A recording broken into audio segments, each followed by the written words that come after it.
we on? Good. Welcome to the Better Than Not podcast. Sometimes we get it right, sometimes we don't. But when we at least do something, we know it's almost always better than not.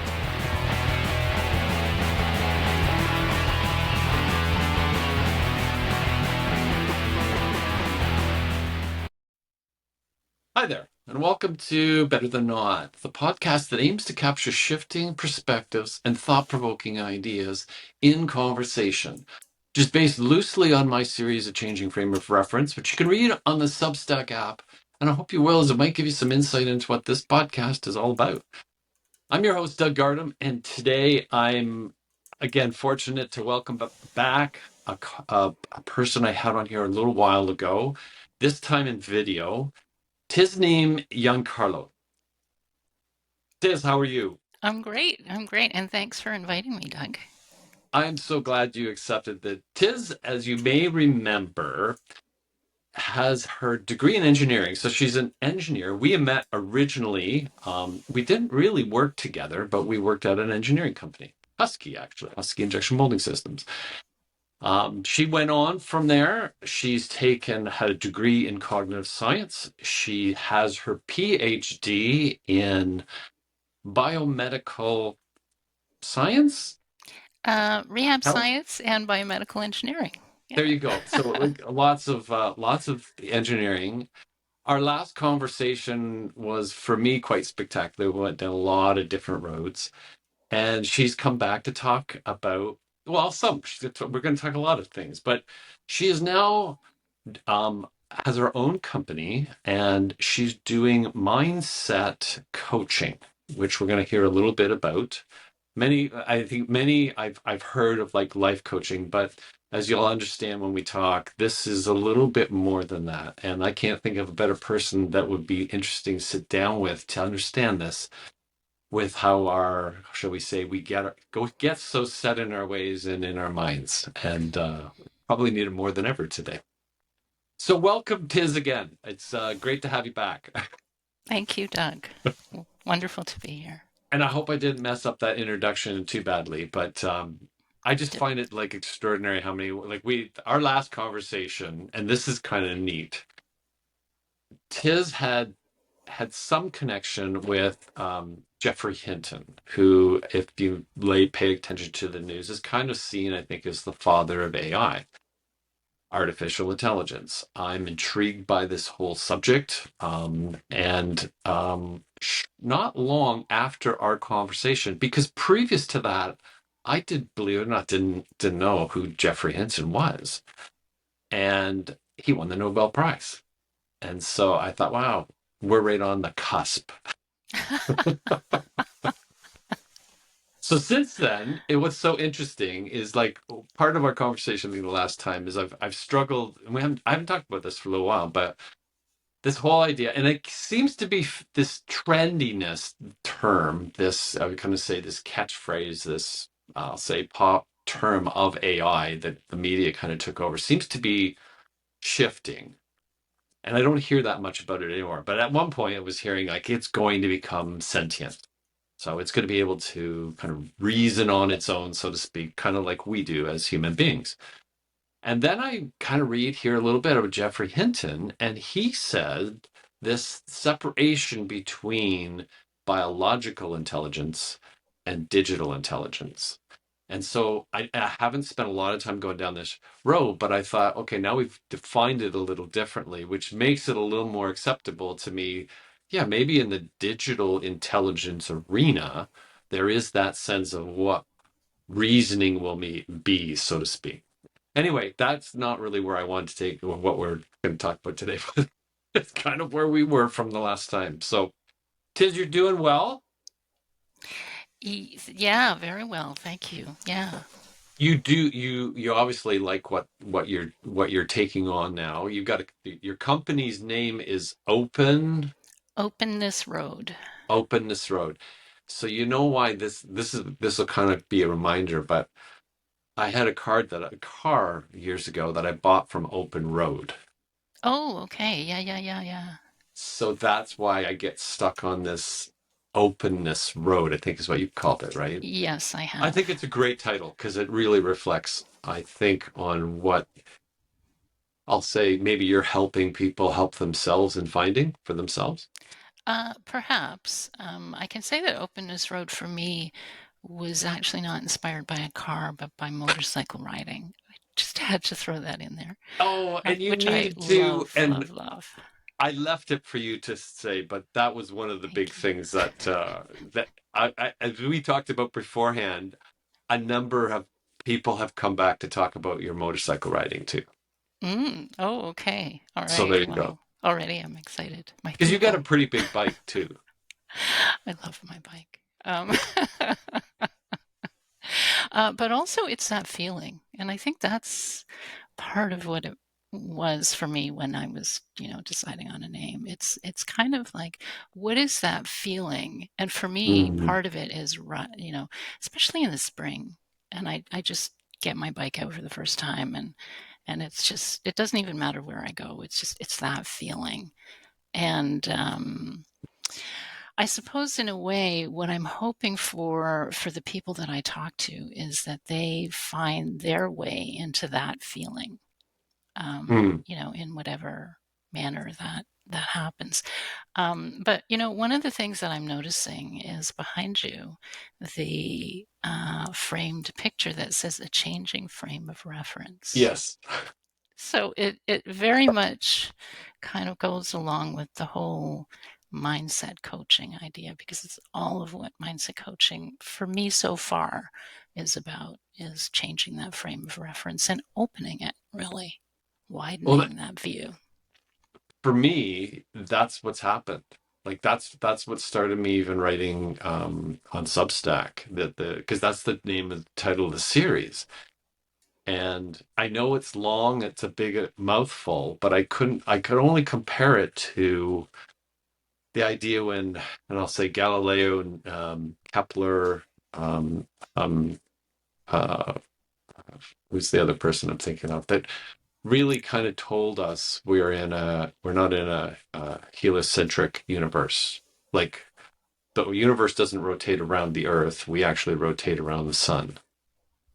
And to me, that because when you stand outside and you see, and today's doing that today here in BC, you watch the sun rise in the east and go set in the west. It's very difficult to say, how does that not like orbit the Earth? Yeah.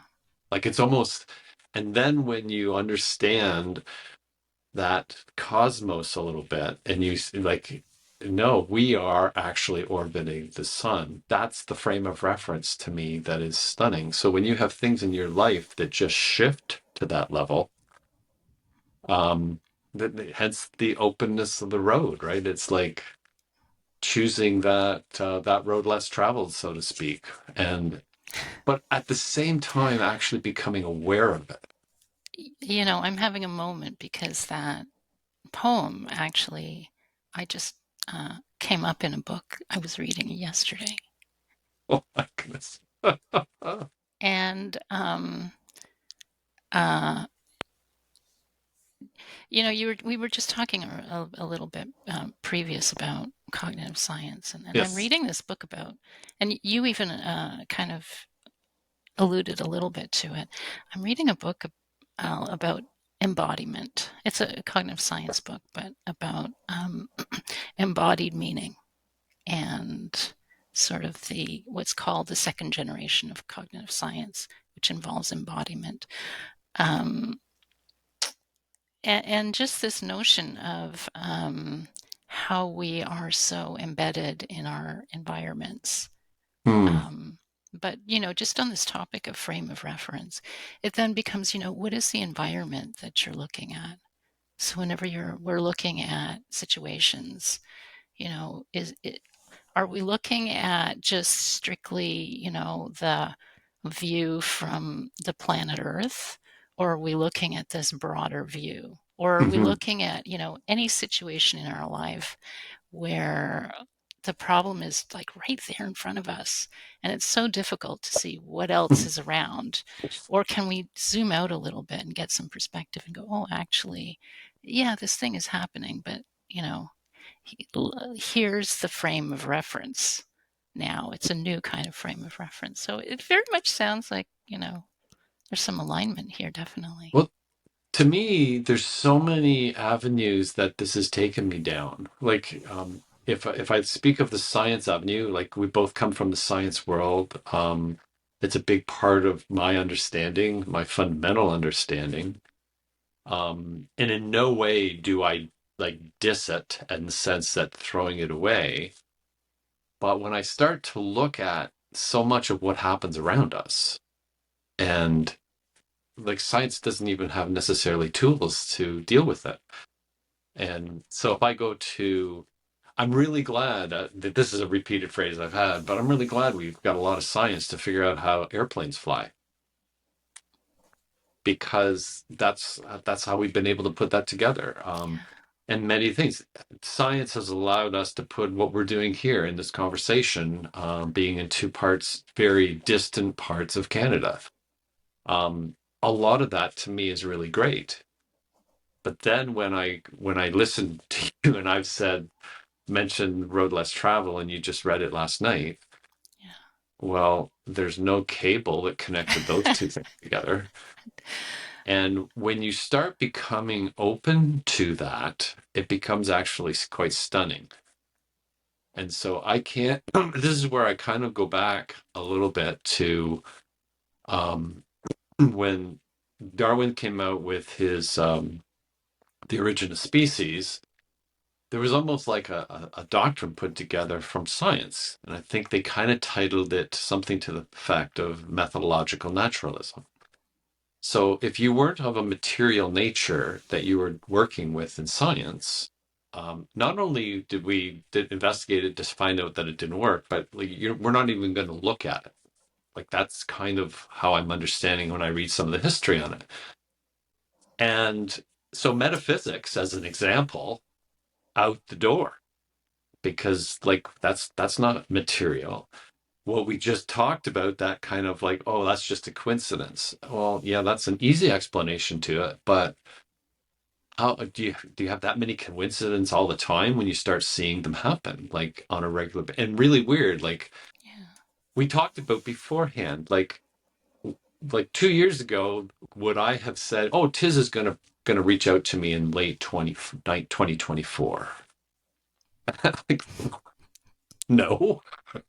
Like it's just those are the things that I find very fascinating. And then as I go back to my science world, like so you need kind of the both things, but like in the science world, I mean, we're going down, you got Higgs particle, you've got dark matter, dark energy.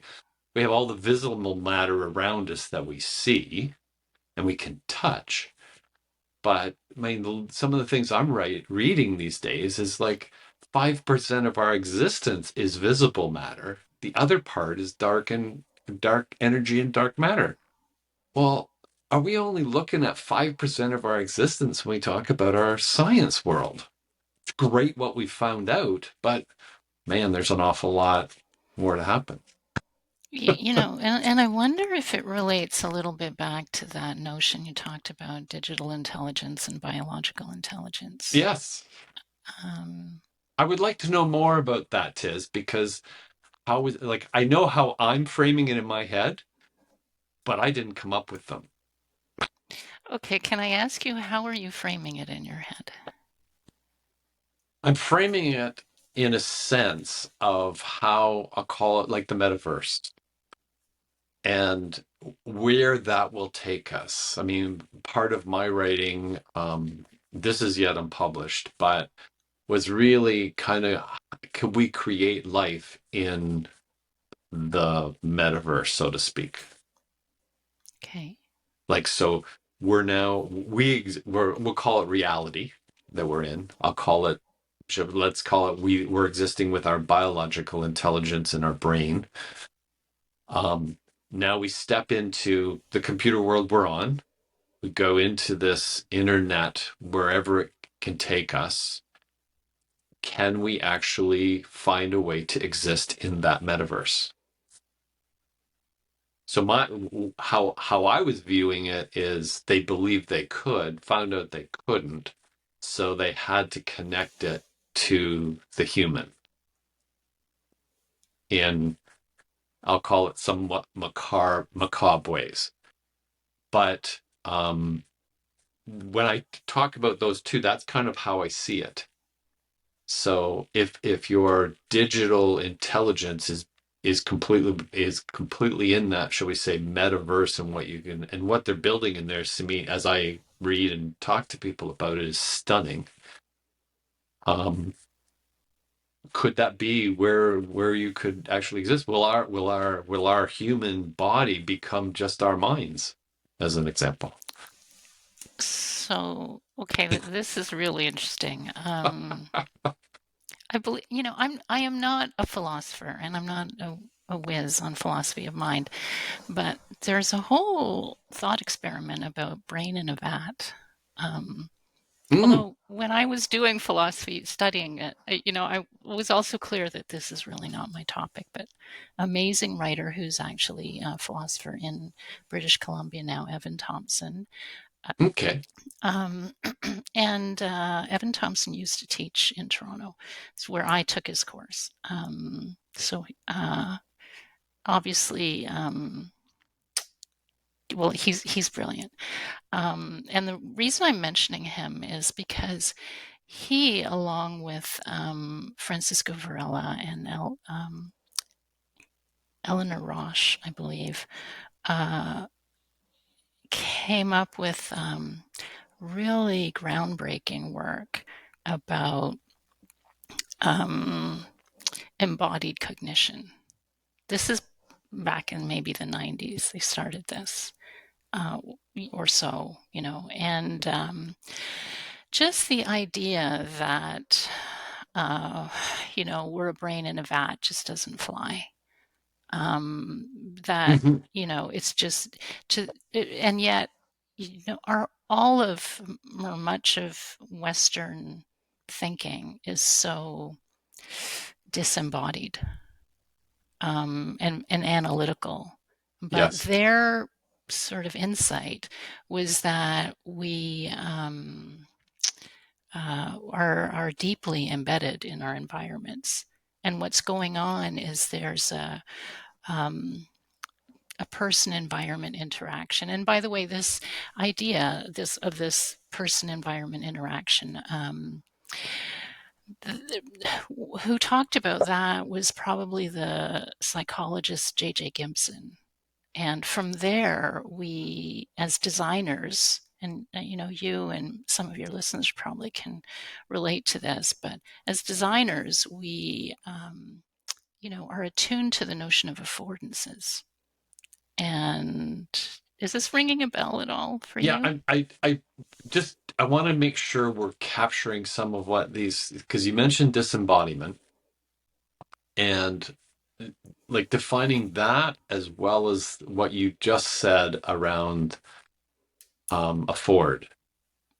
Kind of defining what those are as you go, Tiz, because it's like when I hear the word disembodiment, I think of a lyric line, actually, disembodied spirit. And so I want to make sure that's in, like, it's meaning it's separate, it's separated. Yeah. Okay. Well, what I mean is really just not taking into account that we actually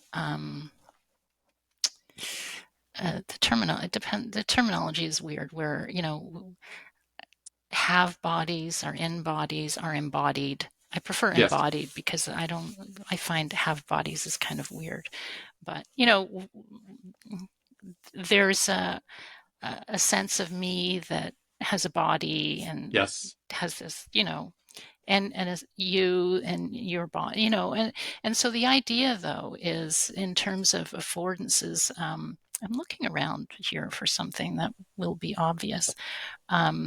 Okay, for example, let's take this headset that I have. Okay. So it's predicated on the notion that my ears are here and my mouth is here, and so there's a microphone, and it's located where it is because of the anatomy of Right. the head. Yep. So uh, or think of door handles. Hmm.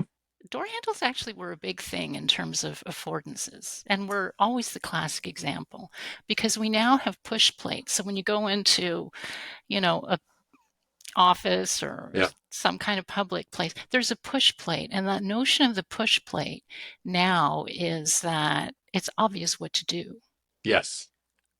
because you can't grasp it. Whereas the old ones, sometimes, it was confusing. People would For sure. pull when they were supposed to push. And, so It's not now intuitive.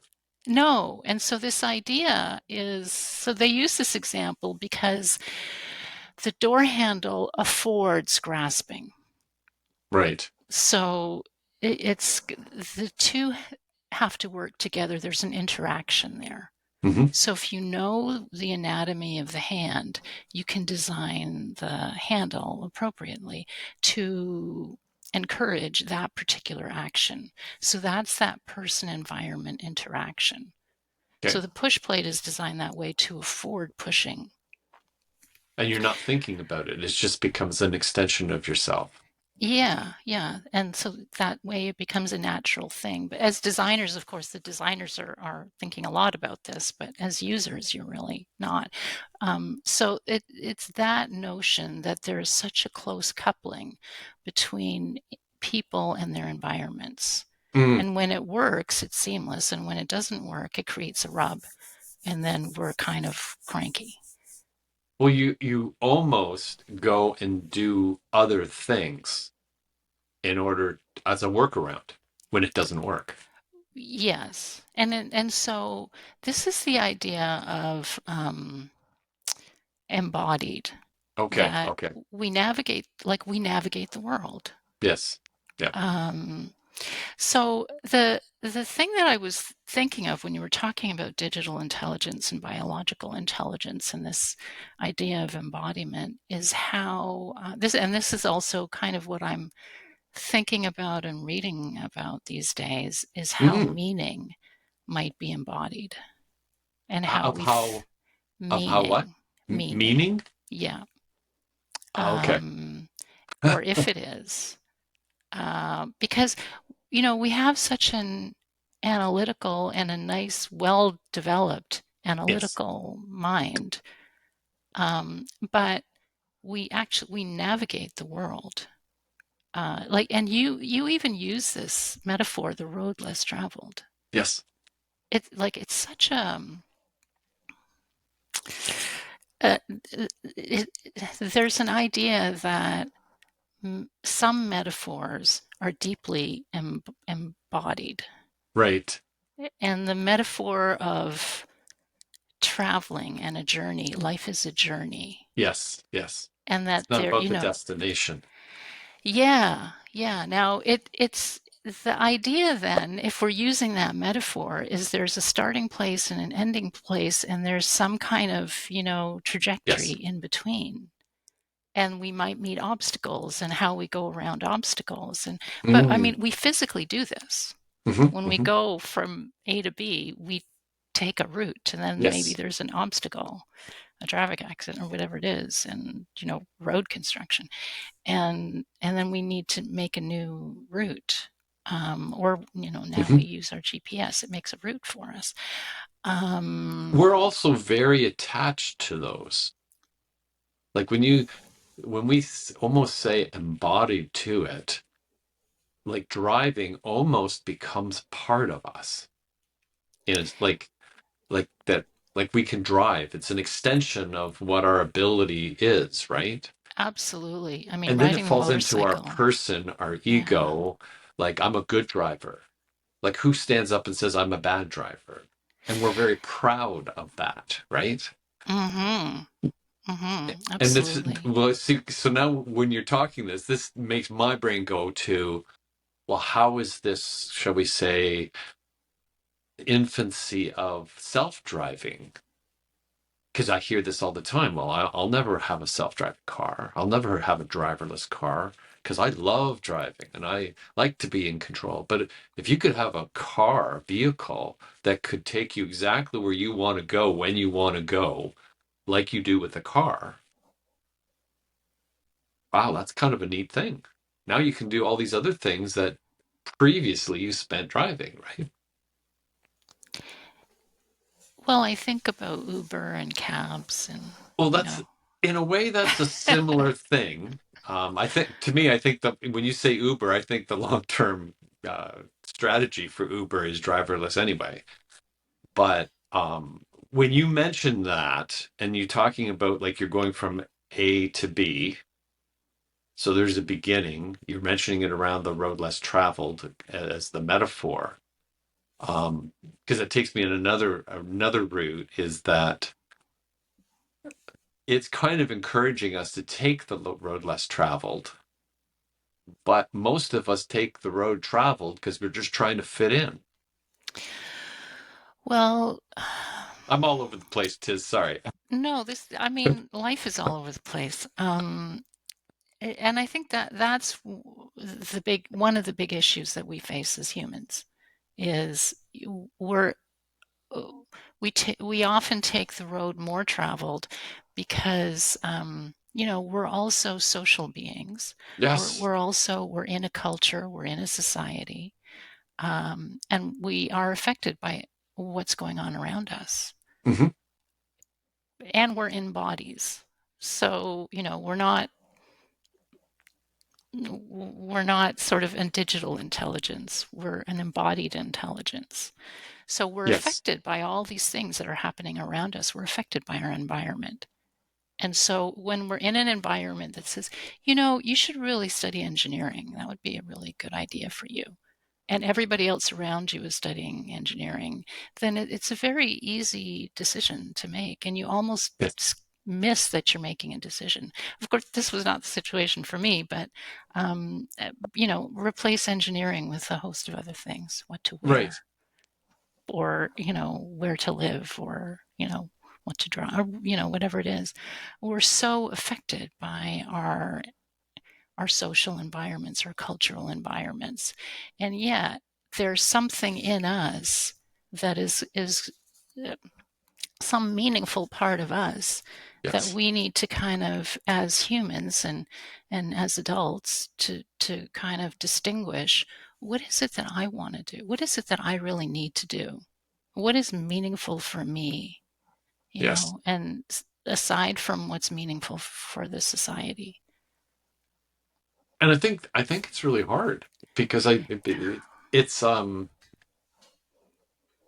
it's it's I'll say it's convoluted or confused by what what are we going to do and what do we get? Like, do I get pleasure from this? Do I get happiness, joy, or do I get a frustration? But then I get rewarded because I can buy things because I'm doing this, or I get material things that I really like, be it like cars or televisions. I guess Yeah. television's not, but do you follow what I mean? Like those Hmm. decisions become they become in many ways I think they become ours, but we have this internal checklist that reviews them for how we're actually going to make those decisions. I'm Yeah. not sure I'm articulating that very well, but Well, I can tell you what I'm taking out of it. That and part of why I got interested in this is I would have clients from engineering who are Mhm. making decisions, and our conversation would be around, how should I make this? I have a decision, and it would end up to be, well, how are you making this decision? And Mhm. and I got interested in this whole area of how are we making these decisions. There's actually, and so it's so easy to go down a rabbit hole now. There's an entire area. I don't know how popular it is now, but called naturalistic decision making. Yes, okay. And So you might have heard there were studies involving firefighters. It was Gary Klein studying firefighters, and he'd follow these firefighters to find out what they're doing. And there was some, I don't know, situation. It was late at night and it was dangerous. And, the fire chief is out there and the firefighters are doing their job, doing what they're doing. And at some point, he says, okay, call everybody in, call everybody back, call everybody out of the fire. And he has all his people retreat. And so later they kind of debrief this and say, well, why did you call everybody back? And he says, I don't know. Like, I can't point to any one thing. And after he called everybody back, there was an explosion in that building. I see, see those to me are those shift your frame of reference. So what this naturalistic decision making, and if I'm making a mistake on this research, it's my mistake, obviously, but Okay. It was that there are these very subtle cues, and that experts can pick up on these very subtle cues that it's this kind of industry, industrial situation plant, and they've got these kinds of chemicals in there, and there are these subtle cues that indicate, okay, something is amiss here. And this fire chief was able to kind of tune in. It wasn't an analytical thing, it was an embodied thing. It's one of those things, Tiz, that I find this very fascinating because so many I've had these experiences as a young designer, and it's like you're asked like, how did you do that? And you don't have the ability to explain how you do it. Like I would often, in years hence, I would say it's the inability of language to allow me to be able to explain it, because I don't know how. And then, well, if you can't explain it, then it really isn't. But it is. It happened. This is, and it's not like I saw a ghost. I mean, one I can remember years ago when I was in the snowplow design business. And they were really having a struggle with getting the plow to rise evenly. And so, for whatever reason, like I knew how the hydraulic flow had to work and how to connect it up. So, fortunately, I was working with guys that would listen to me, and they did it, and it worked. And then they came back and said, so, like, how did you know that was going to work? And I said, like, I don't know. I just know. Like, it's kind of like you have this sense of water, as an example, always follows the path of least resistance. That's fundamental. And that's a big part of it. But when, like, well, how did that have anything to do with all these hydraulic hoses and valves? And we just move on eventually. But like, it was one of those experiences that, and I've like subsequently had them many times, because it's like I can't explain it. I just know that's how it works. I'm sure you've had experiences like that. I think it's akin to a really deep level of understanding. It's almost like corporeal, sort of, it. And when we know Yes. at that deep level, it's kind of, it's like beyond rules, and it's beyond that kind of analytical. Yeah. It's I think you see it as an example in sport. And like, I don't mean every day, but like I would say, so I'll pick Gretzky. I mean, people will argue that he's not the greatest, the one that's ever put skates on, but he's called the great one. He has 60 NHL records that will probably never be broken, which is phenomenal. And he retired 25 years ago. Like, the game's changed a lot, but they're phenomenal things that happen. Yeah. and he wasn't a typical hockey player. Like, he's not like a 225-pound, 6'2" guy. He's a little man. And yet, he can't coach. You'll never know Gretzky as a great coach. He can give people tips, but he can't put that. How did you do that? Yeah.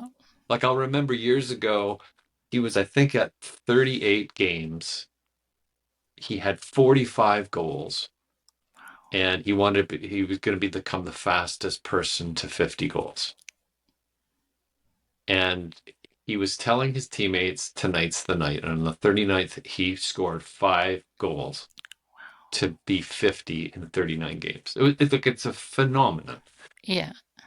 And that's the thing. Like, how did he do that? Like, where do you want to start? Like, and to me, when you said like that, you explain that firefighter. How did he explain that? He just, to your point, he probably even unknowingly recognizes so many things because of his experience. He can't sit there and tabulate them because they may well be infinite in an instant. I know this is, to me, those are hard concepts to grasp, but there's so much that our brain processes so quickly that we're so unaware of. And in that case, that's what happened. And so now we go back with our, I'll call it our MBA world. We analyze a case study to try and figure out how to prevent that from ever happening again. Just hope you're with that guy the next time it happens. Yeah. There's a saying, I can't say I completely understand it, but it's that we convey more than what we say. So I'm going to give you an example here, and it's very apropos to what we're doing. This is what I think part of this podcast is about.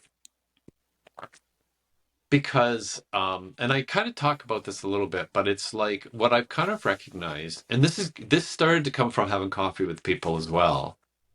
I don't think we have any idea how bad we need each other, like as humans and other humans. Like, in fact, I think we go into conflict sometimes just so we can have interface with other humans.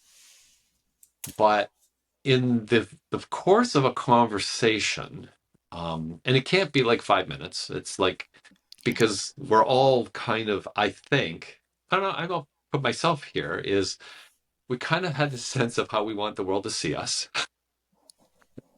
And so when we're having a brief conversation, whether we know it or not, I don't think we do it knowingly, but that's how we are. But after we start sitting down and having the conversation, this is part of the reason why I like the in-person conversations so much, and moving to that kind of a podcast. Because what we miss here is we only get the two-dimensional body language, facial expression, that, and we get the audible part of it, but we don't get that full on with the podcast. And what I think is what's so interesting with this is that we start to reveal who we really are to each other. People get to listen to this, and we're kind of communicating almost on a different level than we would normally do in common conversation, because we're set down here to, well, it's wide open, there's no agenda, what are we going to talk about? I'm very fascinated with people, so that immediately, and I'm finding that it's very much reciprocated, unknowingly, in many cases, to me. And so this is, to me, when you mentioned the fire chief here, it's like, it's really hard for us to accept such a almost miracle, right? Without explanation. How could you know that the building was going to explode and you saved however many firemen's lives, right? Fire persons' lives.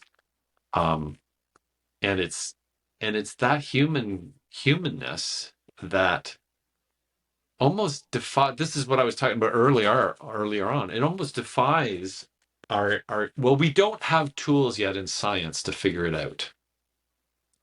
if you follow what I mean. I do, yeah. And so right now we call it magic because we can't explain it. But it's so much not magic. Like, if you follow what I mean.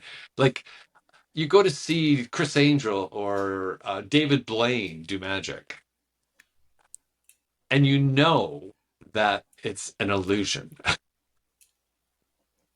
by and large, You but know, it yeah. appears so real. Have you seen, do you know David Blaine? I only know the name. So he did this thing, it's gone viral, and he was in, apparently, like, this is the video, he was in Harrison Ford's kitchen. So you've got two stars, right? David Blaine, you got Harrison Ford. Yeah. And he gets him to pick a card in his deck, don't say what it is, pulls the card out, and they don't they take he takes the card back, and he says, okay, your card's now out of the deck. Then he says, pick one of the pieces of fruit in that fruit basket there that we could cut open. So Harrison pulls this apple out, Yeah. cut it open. So he cuts it open, and what's inside is the card he was thinking of. And you're looking at, you're going like it's magic, it's an illusion. And Harrison Ford's expression and reply is like, get the heck out of my kitchen. Yeah. He was a little bit more explicit than that, but uh, that's kind of what made it, the whole thing, come together. But it was like, you can't do that, like physical science, like, but it was magic, right?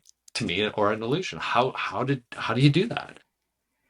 That's why when you said magic, kind of just touched me, because there's some amazing things that these people can do, right before your eyes. for some reason, I'm just thinking about, and maybe it's because of illusion. Do you remember the dress? The whole thing on the internet about the color of this dress. And then the I scientists agree. looked at it, and it, Yes, it either looked one color or a completely different color. right. Depending And on, the person, you yes, either, and you only saw that or you saw the other color. And it yes, was, and then they went to scientists to say, what color is this? And the scientists they couldn't really explain. And why is this happening? Why is this illusion? And if I recall, they didn't have a good explanation of why this was, like, anything clear cut about why right. some of us saw it this way and others of us saw it this completely different way. And so there's something in there in the world of paradox. Yes. Oh, yeah. And it's kind of just, can it be that both things can happen? We see this in physics all the time, and we Hmm. don't believe it. Hmm. Hmm. And yet, it's both things. And Well, I sometimes mean, that kind of falls into art a little bit. Man, you're just hitting so many things in my head that just, I'm thinking Cormac McCarthy. I'm thinking, it's not going to explode, is no, it? no, no, Oh, good. because it's not a movie. Yay. But Cormac McCarthy talked about Helen Keller in the movie Water, and where water could be two things. Like, there's the word, and then there's what water is. I'm not expressing that very well. He talked about this in an article he wrote called The Kukuli Problem. And his whole emphasis was the idea that language came to us to help us understand the unconscious. We use it for communication, and that's how it falls in. But his argument was, now, Cormac McCarthy's a fiction. He's the late Cormac McCarthy. Hmm. He was at the Santa Fe Institute. This article, he'd never written an essay like this, because it's not really a fictional essay. It's he was using science to bring it together, and apparently there's quite a few. There's a doctor out of Calgary that has a lot around this too, is how language came to us for this purpose. You were going to say something. No, just this is what I'm reading about, the And meaning of metaphor. Yeah. oh, okay. So so the Kukuli, the idea, Kukuli was I believe it was a German chemist who came up, a founder of the benzene rig. Like he was a father of the foundation. And so he was, the legend is he fell asleep in front of the fireplace, dreamed of a snake swallowing its own tail.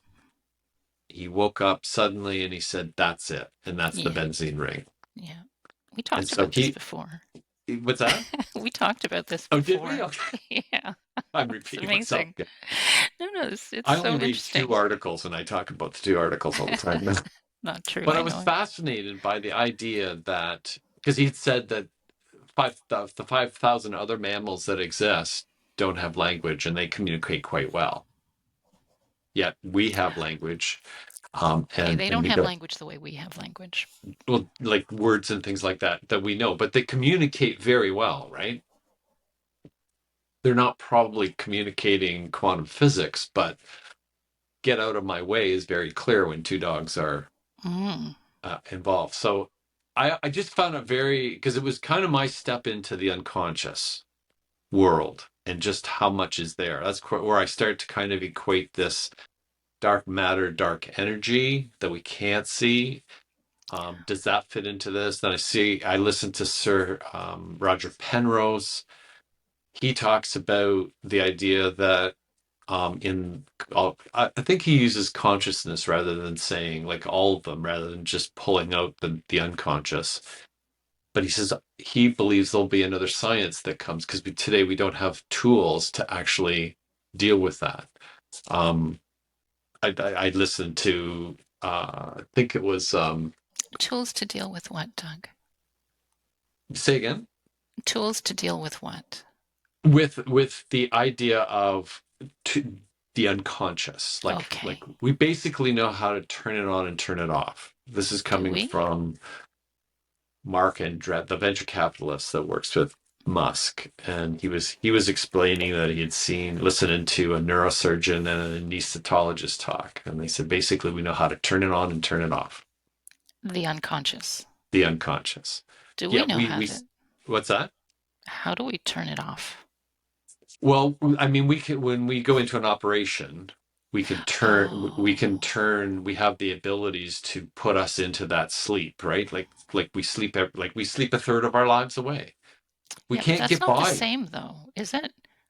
I Being under don't know. anesthetic, like when you go to sleep, are you is it the same as being under anesthetic? I don't believe it is, I don't believe it is either. because I think that if someone like stabbed you while you were asleep, you're going to feel it. Yeah, I think so. But the idea that it takes us into another state. So like when we go into our operation, we're being chemically put into a numb, inert state, so to speak. We're still alive, obviously, and that was kind of how it was explained. Now, again, I'm not talking to a scientist, listening to a scientist here. I'm just listening to a guy that collects a lot of information, Yeah. and I'm connecting it with the article that I'd read, and I thought, oh, this is kind of interesting how that is, because like where do we go when we go to sleep at night, right? Like it's not an environment we really control. Everything in our body still continues to function. I don't know, because, lucid dreaming, we can control dreaming if we train to do it, and it's important to us, and Oh, that's interesting. we, want to. It's so talk a little bit about lucid dreaming. Is that in a controlled environment, or is that Evan something that? Thompson, he's your guy. He talks about waking, dreaming, and sleeping. His whole Oh, book on okay. that. Evan Thompson. Okay, I yeah, don't. that's it. Alan Watts, the philosopher, Yes. also has a book about lucid dreaming. Let's see, what do I know about lucid dreaming aside from my own experiences? My understanding is it's trainable. Really? Yeah, but I don't think it's easy, but I think it's doable. Where you can control what is going on when you're in that sleep state. Well, I can say from my own experience, I don't know that I wouldn't really call myself a lucid dreamer, but I dream a lot. Yes. And Remember? You remember? I remember, not all my dreams, but many, like regularly, let's put it that way. Okay. And if I have a dream and I don't like the direction it's going in, You, I consciously change the direction because interesting. dreaming is so pleasant. It's just, and if you can't, like it's really, really pleasant. So if I don't like how this is turning out, I just decide to change it. And you've done that on your own. Yeah, not under any drugs or anything. I can't say where it's going. Like I can't say, okay, now I want this to happen and then this to happen and this to happen. That I can't say, but I can actually pull it away from an attractor and toward just away from where it's going to in a different direction, and then it just unfolds in a different direction. So Okay. it's there's a there's a certain amount of consciousness to be able to do that because I'm not in a coma, which is maybe what being under anesthetic is. I don't know because I'm not an anesthesiologist, but Yeah, no, I'm intrigued by this. it's possible to do this. So this whole question of consciousness. Um, now I'm struggling because I don't know what to say. Oh, that's cool. No, because I was There's going to say it wasn't like I thought it was when you started with the metaphor. When I said about the metaphor, the road less traveled, it starts to bring so many. And the thought that came, and I haven't really had this thought before, that I've always thought of that as an encouraging metaphor, but I well, yeah. but I haven't really thought of it as. But there is this desire to fit in, to be part of, like, not to be noticed, like as a teenager, right? You're just trying to fit in. I don't want to take the road less traveled, but Well, I do. Like, this is why I said I'm just had this thought is, but why do so many of us not do that?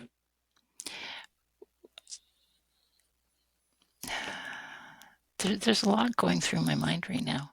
Is it So fear? the book is called Metaphors We Live By. It's from maybe the 90s. This is the one by Evan Thompson? No, Metaphors Oh, We Live By is Lakoff and Johnson. okay. Um, and there's a ton going on.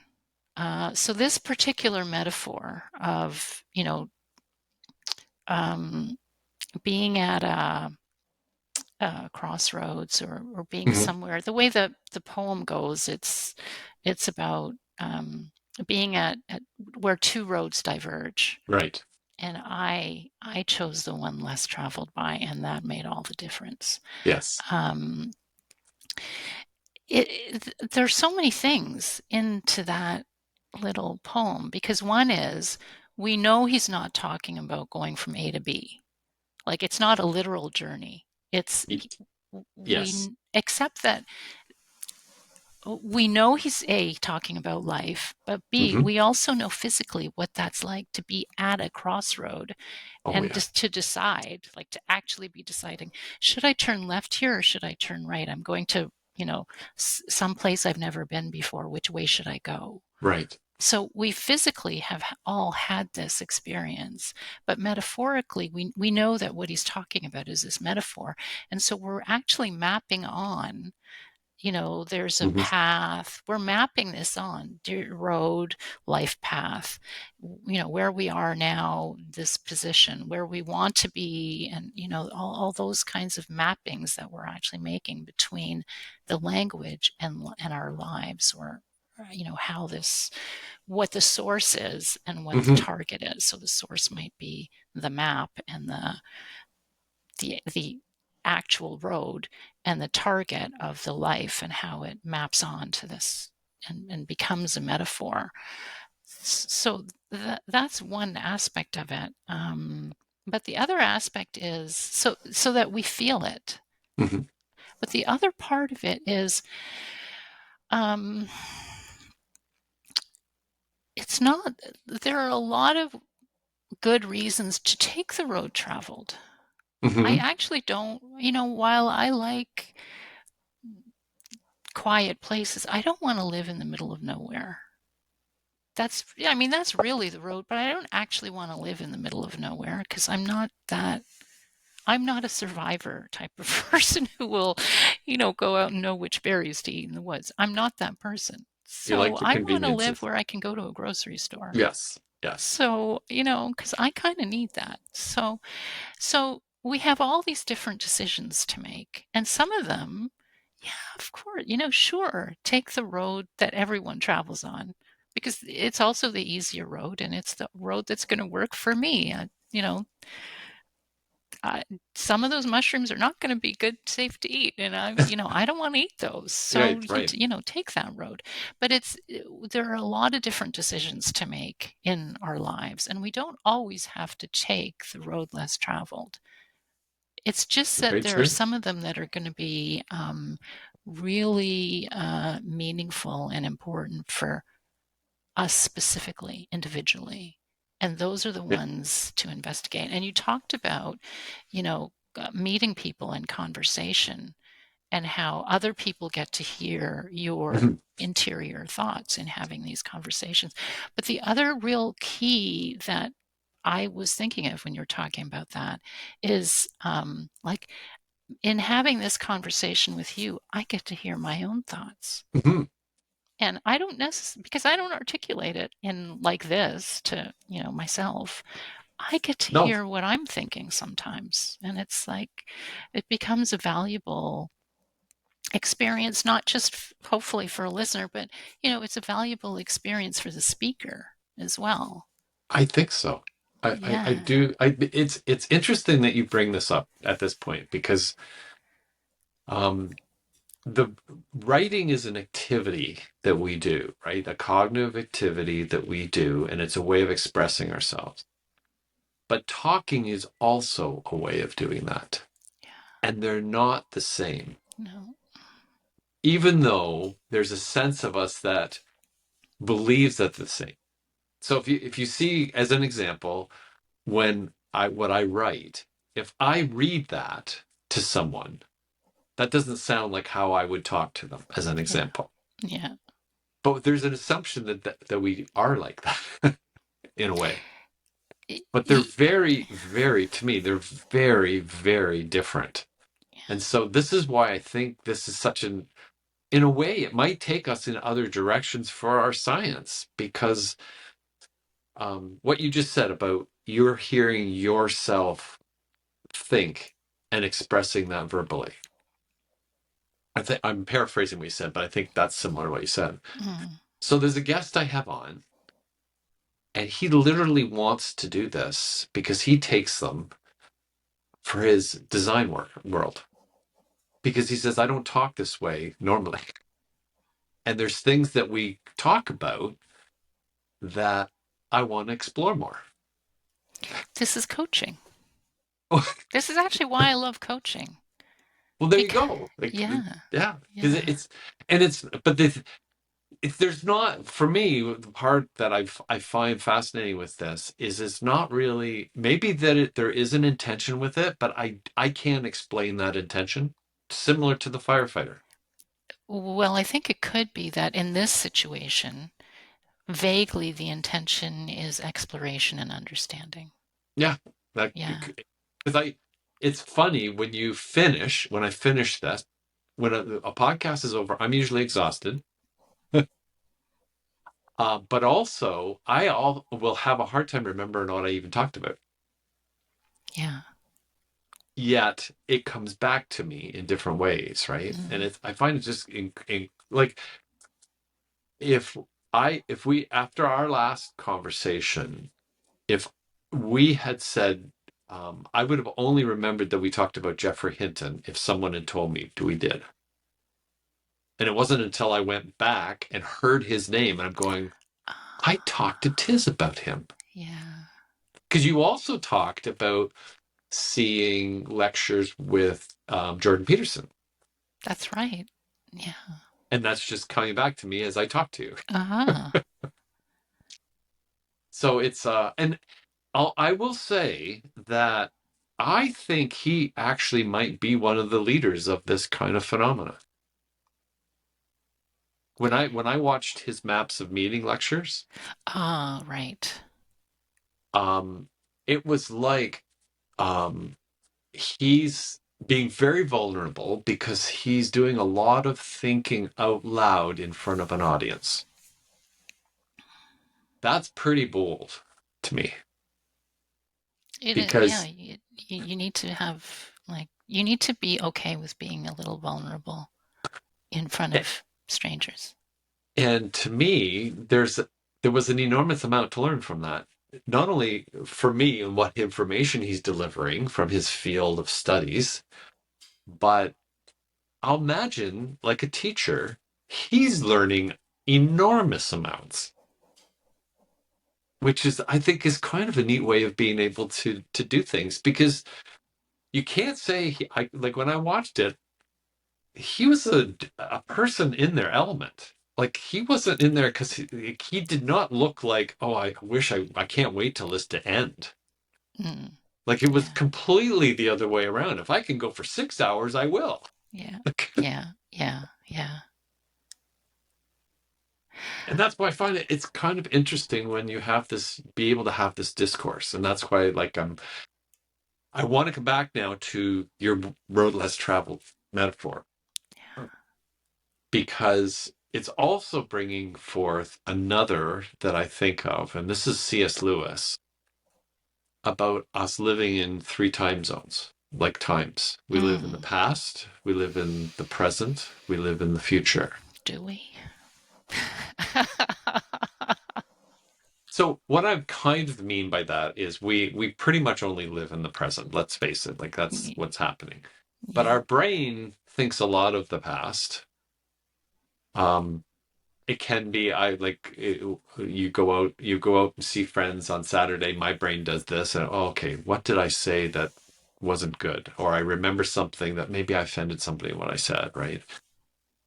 And then you think of the future, because I think we're kind of raised that way. And my world is like, are you going to have enough? Like you got to, and so in many ways, we're constantly thinking of that. And I think our media helps us remember that a lot. But living in the present, and if is like to really live there is difficult, because will you have enough, or did I do something wrong in the past? Like continues to enter it. So now I go back to the road less traveled, and was that in the present thought? Was that thinking of what the future would be, in the sense that if I take the road less traveled, my future will be better? Or was it reviewing, like, I've taken the road that was traveled by everyone and it didn't work out, so now I'm going to take the road that no one's taken?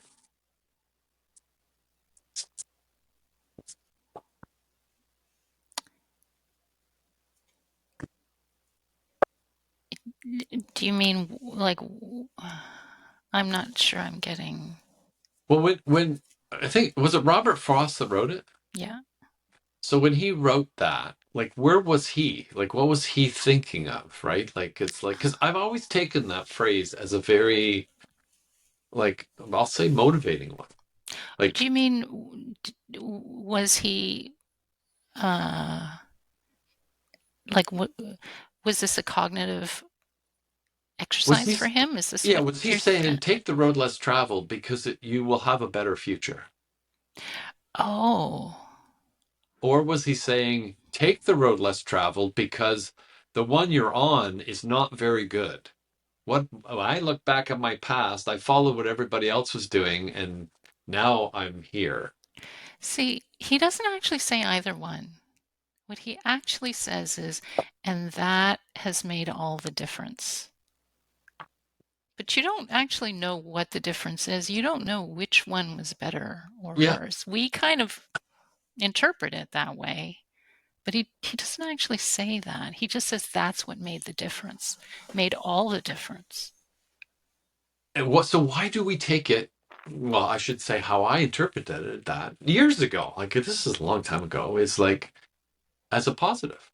Was it because of my experience that was the way to go? Because you're in saying that, it's a very good point to bring up. Like he doesn't say that it was different. He doesn't say it made all the difference.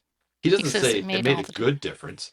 No, I interpret it the same way you do, actually, Well, because I think it's used as a motivational statement, as a quote by many, right? yeah, yeah, And yeah. that's usually not negative, right? Like, yeah, it made all the difference because I never got anything.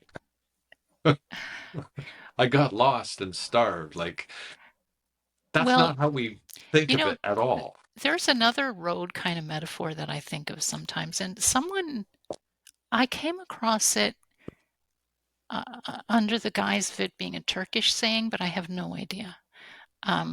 And the way this one goes, it's no matter how far you've gone down the wrong road, turn back. Interesting. Because it's the wrong road.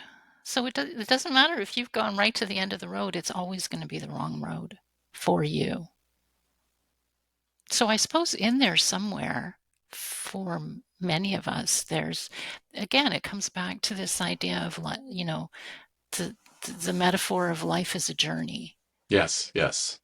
And it seems so embedded in our psyche, this idea that we're Mm-hmm. on a road. Mm-hmm. Mm-hmm. But at the same time, we all have to choose the road, choose the path. It's not a given. You're not born and it's like, okay, you know, make your own, this is what's going to be meaningful for you and life is going to turn out this way. And you have to decide. We all have to make these Yes, decisions yes. and choose these directions to go in. The way I interpreted Robert Frost was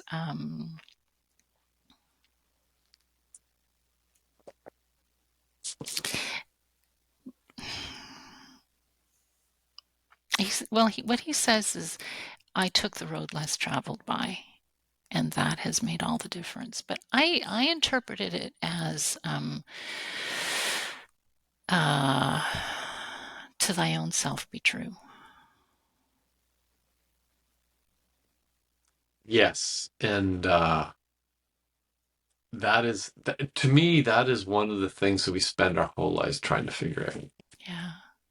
And I don't think it's definitely not an easy one to do. And but I think you start to get to certain parts. I think if you find that out early and stick to it, it can make quite a difference. But at the same time, I don't know that you can, like, because we're all on on different journeys, right? Yeah, we're all on different journeys, and sometimes like it's not like there's only one road. No, no. Um, and what's meaningful for me today is not going to be what's meaningful for me probably 5 years from now, or a year from now, or maybe tomorrow. So it's a constant. Yes, Maybe it's a constant question. This is Viktor Frankl now, yes, uh, yes.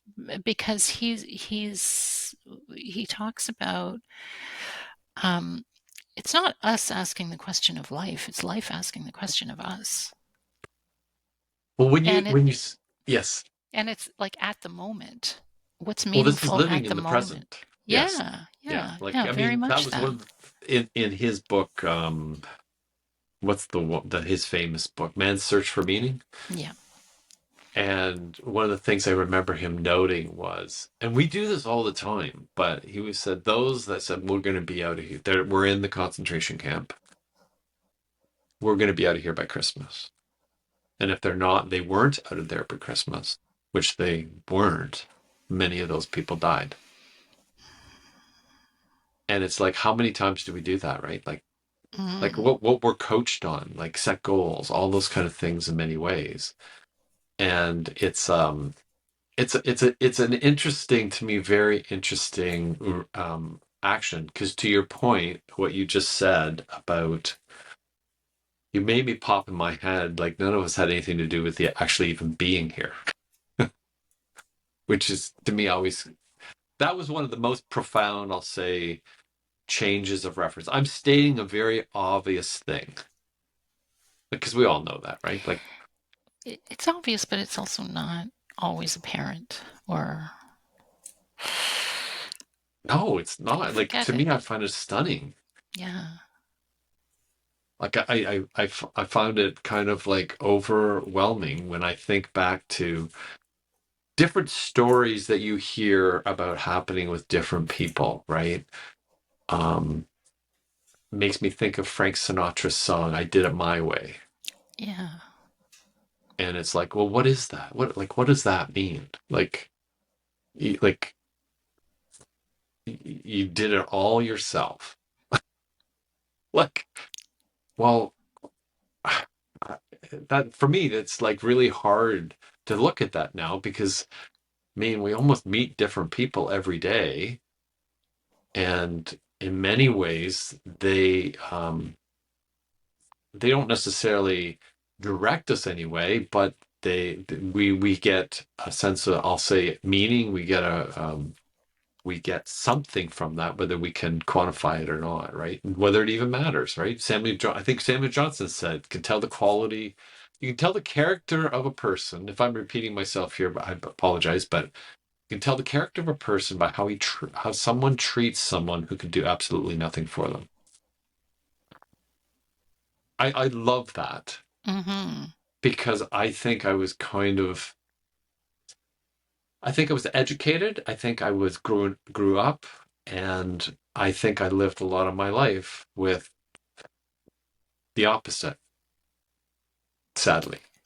As a former colleague, Doug, I don't see that. Well, I mean, And I I don't. didn't at the time either. I just feel that there's this sense, like I really like, surround yourself with people that are smarter than you. Like, I've heard that as a motivational statement, right? Well, I'm intrigued by people, but I don't know that I set out, no, you're not smarter than me, so I'm not going to hang out with you. Like, I just can't even, like I have a hard time even articulating that out loud, that that's how I acted. No, I don't think I did. Maybe I did. Well, I don't see it. I didn't see it then. And Well, I'm not really asking the question. I'm just saying, like, it makes that statement, that quote by Samuel Johnson, to me makes you think a little bit, right? Is like uh, how that, like, do I do that? Like, well, reflecting it in yeah, a mirror. that idea Um, of, do we use people as a means to an end? that's kind of what it's saying, right? Yeah, it's very And instrumental. it's like, you kind of like, it's amazing how thoughts pop in my head. So I recently read, well, it was a few years ago, but I read the Elton John book. Mm, Actually, I think Laura read it out loud when we drove across Canada out here. wow.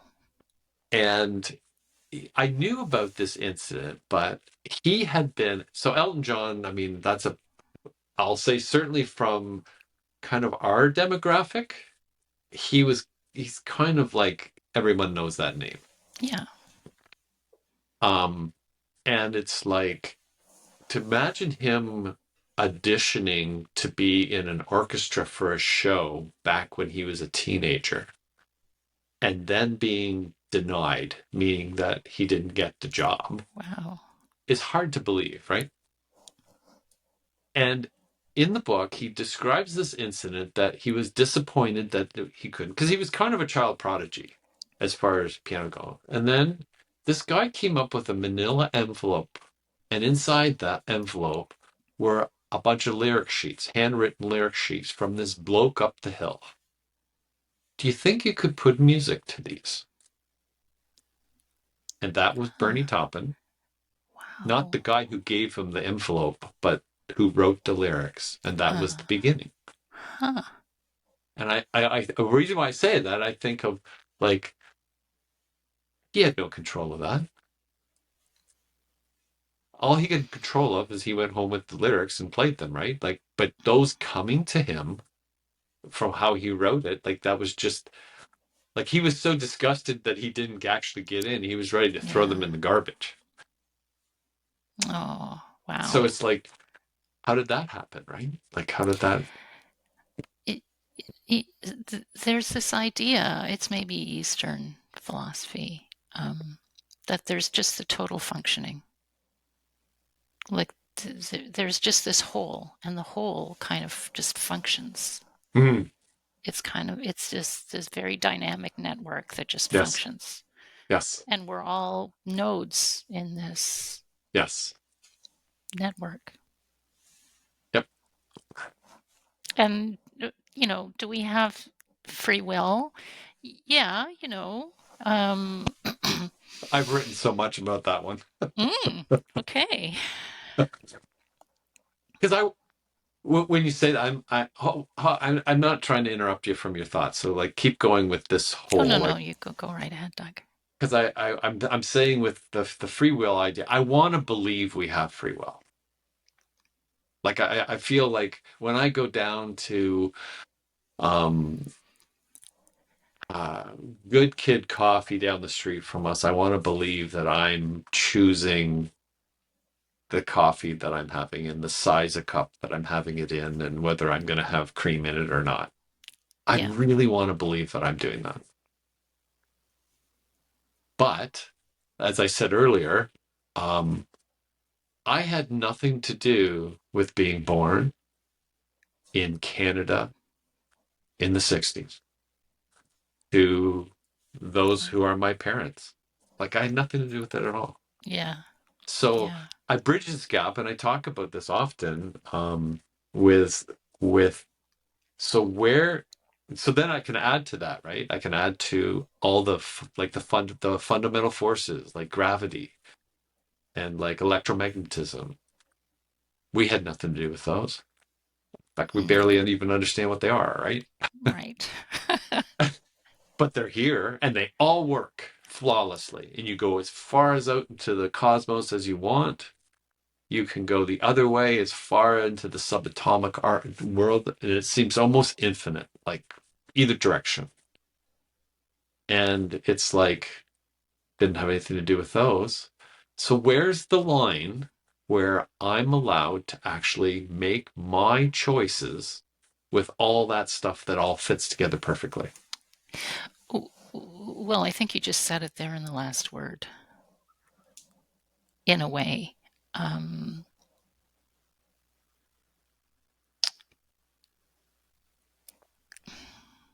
So it's a good question. In complex systems, every system has constraints. Yes. And, amongst our constraints is gravity is a constraint. Yep. Social forces are constraints, and cultural forces. So living in Canada constrains us in ways and gives us options in other ways. Mm-hmm. I would just say that around each node, maybe, there is some space. And the space, part of the space is not what is happening to me or what is happening in this situation. It's what am I doing with this situation? Mm-hmm. The situation is as it is. Mm-hmm.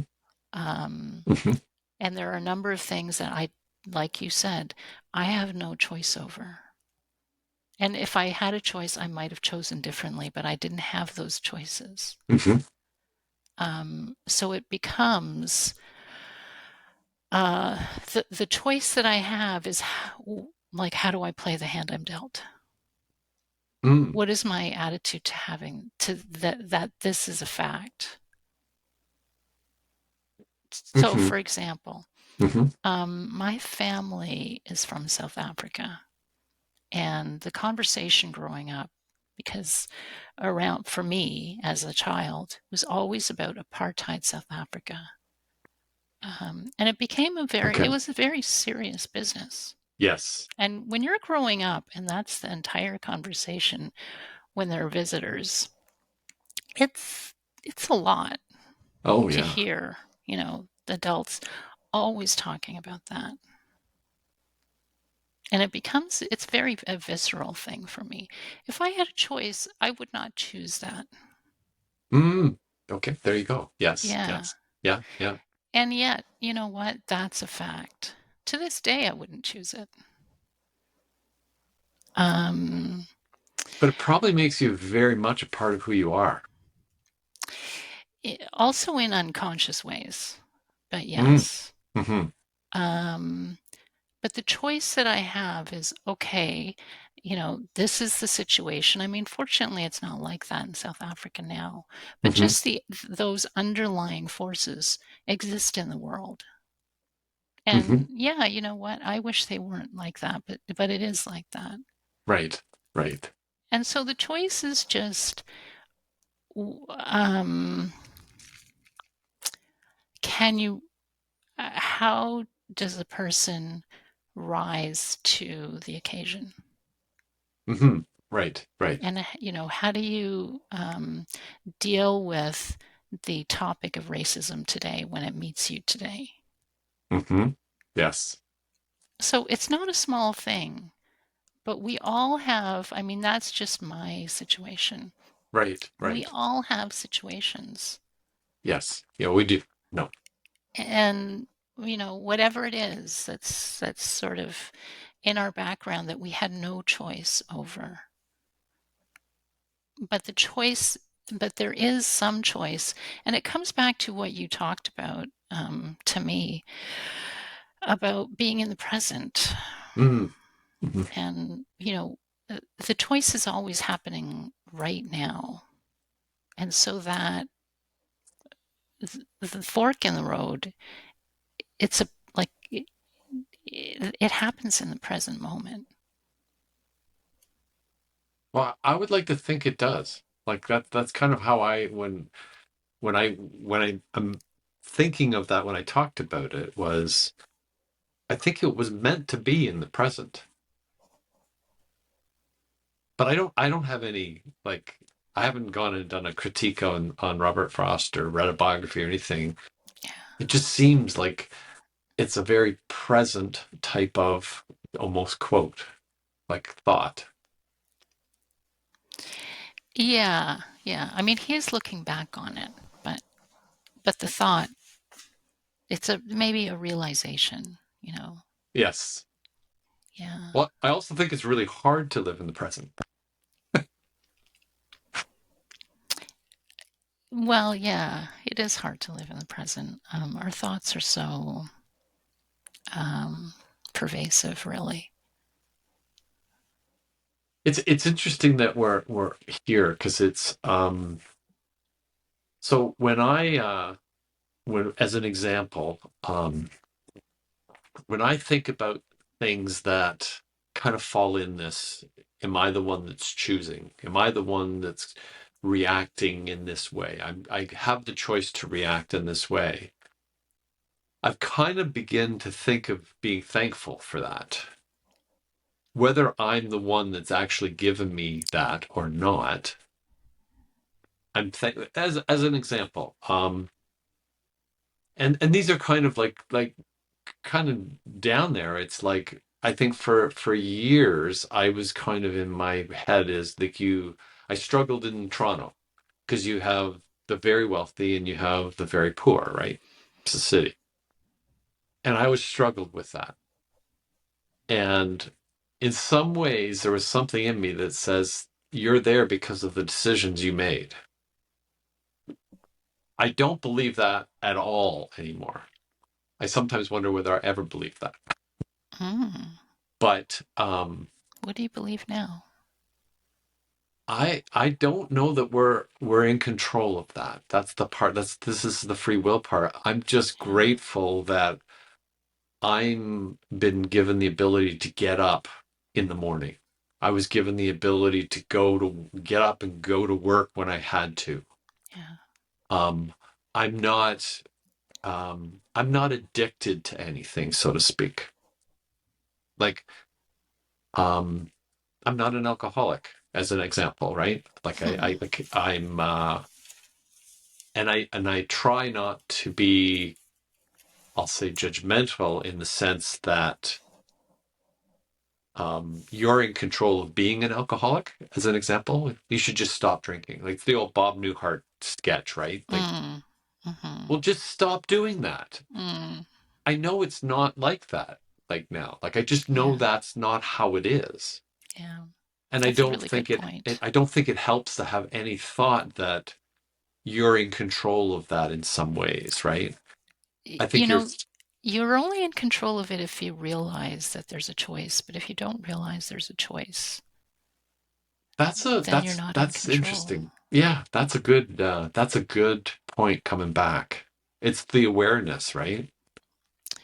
And there are a lot of things that, like all those unconscious things, there's no choice. It's not conscious. Like there's no choice there. So responses that come from an unconscious place, Hmm. it's not like it's not under that person's control. It's unconscious. It's happening below the surface. How could it be under Yes. anyone's control? Well, Responses that are happening, from the body at that very yes. deep level, it's just those are the things that need uncovering, Mm. discovering. Hmm. And I don't think I was I don't think I was always there. Okay, I don't. To me, that's one of the big things that comes into my changing frame of reference, as an example, right? Yeah. It's like like if you don't grow up and work hard and get a job, you're going to be homeless.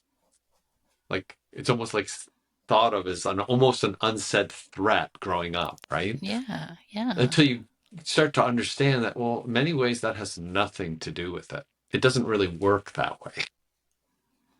Um, and then it's like, well, if you work hard, you'll be successful. And it's like, well, there's a lot of people I know that work really hard, Yeah. whatever success is, right? That's the other thing. Yeah. And it's like, those things to me really kind of are interesting parts of how they look at it. So we go back to the road less traveled, right? And it's like, okay, so that's why I'm taking the road less traveled. So I avoid all those things in a I motivational way. in a kind of related, I heard this really amazing. Well, it really struck me, this definition of success. And that was that success is the freedom to be yourself. And, There's a core there to me yeah. that's very real. Yeah. Yes. And I think when I think of the road less traveled, he says, I took the road less traveled by, and that made all the difference. That's what he was Okay. doing and talking about. Aha. Hmm. Interesting. And it could be that, the freedom to be ourselves, it's with a group of other people. Hmm. So there's a society or a culture connected to it. Like it doesn't have to be a solo trip. So, There could be other people along on this road too. in many ways, aren't we all? Maybe it's both things. As I'm speaking about it, I'm kind of thinking that comes back to that paradox. Yes. There's Yes. kind of a very existential isolation that happens that, we're also on the road alone, but we may also be with other people. You And know when you yeah. go ahead. Go ahead. And we're with other people, kind of alone. Not necessarily lonely, but alone. Yes. Well, when you say that, this is to me that is when I was saying earlier, I'm kind of blown away how much we need one another, Yeah. and yet we're individuals, right? Like Yeah. we don't come into this world really with anyone. We come in alone and we leave alone, Yeah. and yet there's this part of humanity that like well, I mean, you hear every day we're in this lonely epidemic, right? I think technology really helps us in that because it allows us to not, well, we think we can have fullness by with all the technology we have, right? Mm. And it's like I think that's one of my big realizations was it doesn't work that way. And in many ways I kind of thought it did. Like I know when I first left and started doing writing full time, it became very apparent that there was something missing because you're alone a lot, Yeah. Yeah. and I was kind of aware of you, like you need to be around people. Maybe not all the time. Everybody likes their quiet time, like their solitude. There's something to go with thinking on your own, and that whole idea of introvert versus extrovert. But I it was probably post pandemic that it really started to become apparent to me. Like even moving out here is like started going to coffee with people just like to have a chat. Yeah. And unfortunately, well, fortunately, unfortunately, they would last a long time because there were so many things to find out. They were new people. Mm. Like I did that, and it's like um, I didn't. Probably even more recently, I didn't realize just how important we are to one another. Like I couldn't like I found it like almost like profound. And it's like, what do you mean? Why is that? And I said, like, because I think we need that sense. I mean, today we're coining it as community, Mm. in many ways, but I do think that and it's also, it's a risk, right? Because you're being vulnerable. Yeah. You got to go out that front door, Frodo. It's a very dangerous world, Frodo. Um, and it takes an effort.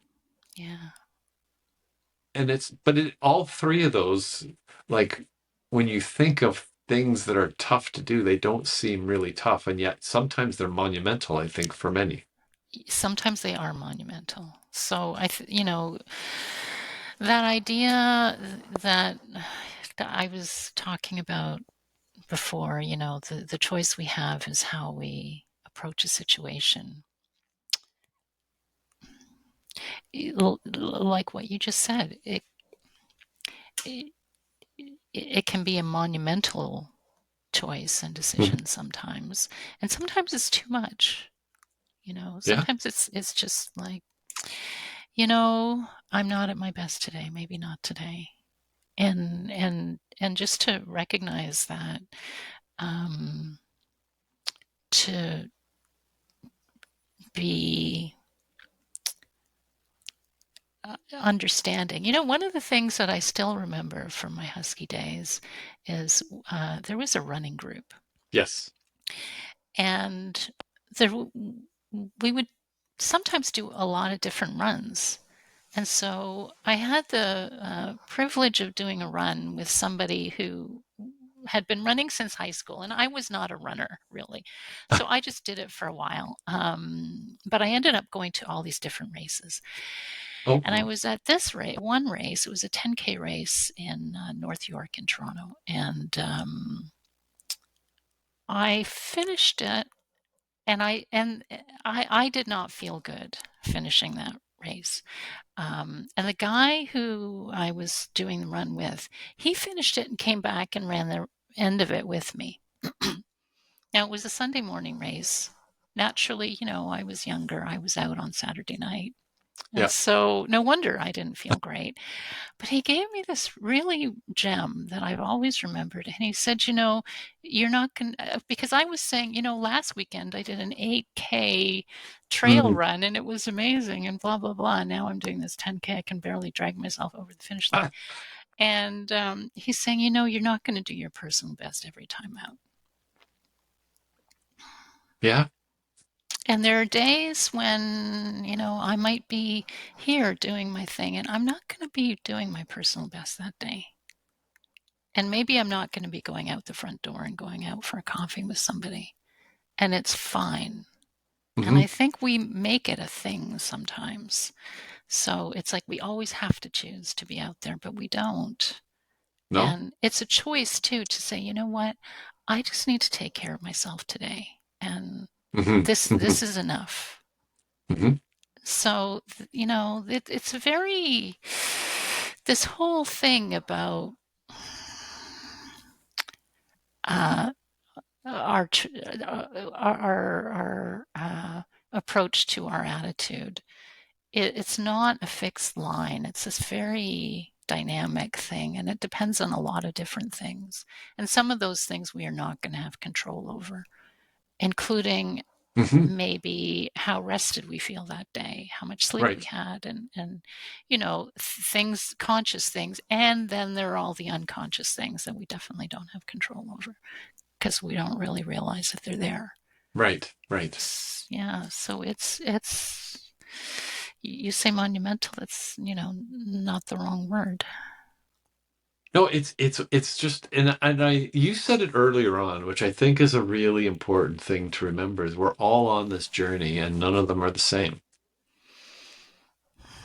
And it's like we're looking for that, panacea be the right, we're looking for that special sauce, that thing that's going to make it all work right. But to your point, we just said, there's going to be some days that aren't like that. There's going to be a lot of days that aren't like that. Yeah. And it's one of those things that you try to figure out how. I come back to C.S. Lewis again. I don't know whether you've read very much of C.S. Lewis, but he wrote 2 books. One is something about grief. Both of them were about pain. One was an intellectual book, The Problem of Pain. Right. And the other one was following the death of his wife. And that, like, experiencing pain. And I thought it was kind of really interesting in the sense that they're very different books.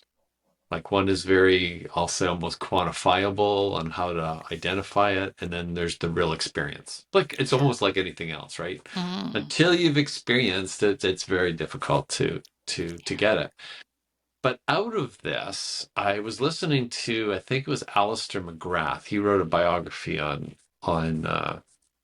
C.S. Lewis. And he said that rather than us trying to avoid pain, like we seem to be told by our media all the time, gotta be happy. It's we kind of need tools because we're going to be in that mode, right? Yes, definitely. Like we cannot avoid it. It's a human emotion. It's a human thing that we experience. But are there ways that we can actually help ourselves deal with that pain in better ways? And I thought, I loved how that was put together. Like, like, you can't eliminate it. So stop trying to. Yeah. But how can we better face up to it? And it's like, I just thought it was a really interesting way of looking at it, because we're all you go through this excitement time and, if we could only sustain that and keep it, but it's not. So now we go down to the low time, which is very normal. How do we deal with that? And to me, I think all of these start to fall into what our earlier role was on how our consciousness works and why we're like that. It's just it's so interesting to me that how that comes about, because it's like, rather than controlling it, how do we better deal with it, so to speak? is, the answer that if I have the presence of mind to do it, that makes the most Yes. sense, which is a big if, makes the most Yes. sense to me, is the answer that doesn't make it a problem. Yes. And can I Yes. just be curious about, oh, this is what life is like now? And it's temporary. The thing that's so interesting is when we're in it, Yes. yeah, you know what I'm going to say. It just seems like it's going to be forever, forever. Um, but it's, if I can be a little bit interested in it, then it completely changes and I don't have to get rid of it. Right. Right. Yeah. So to your point there, and I hope I'm not going to miss this, but it's like, it's that, what is it that gives us such a struggle with temporary? Like the, like, unless you can be aware of it, to your what you said, um, this is going to be forever. This is my new way. Yeah. I'm going to be sad from now on. And yet we know that's not necessarily real either, right? Or like, we know we're not going to be, okay, I'm happy now, so I'm going to be happy forever. Like that's more even like, kind of like, oh yes, just keep doing this and this will be good. And it's like, well, I don't know, but I think the other's going to be coming. And it's like, I just find that temporary part is like, okay, it's okay. And it to me, it's worse when it's the other side of happy.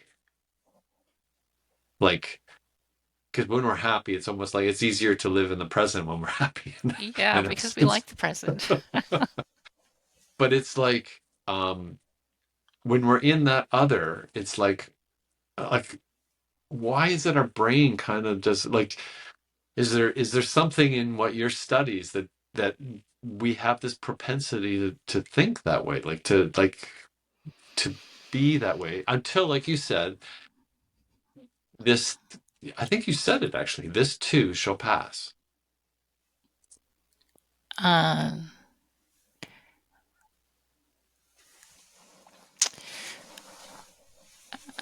well, one thing comes to mind in cognitive science, and that is that our brain is made to solve problems. Hmm. It's just that we make our emotions problems. There's a book called The Language of Emotions, and I think her thesis is Carla McLaren. Uh, Emotions are information.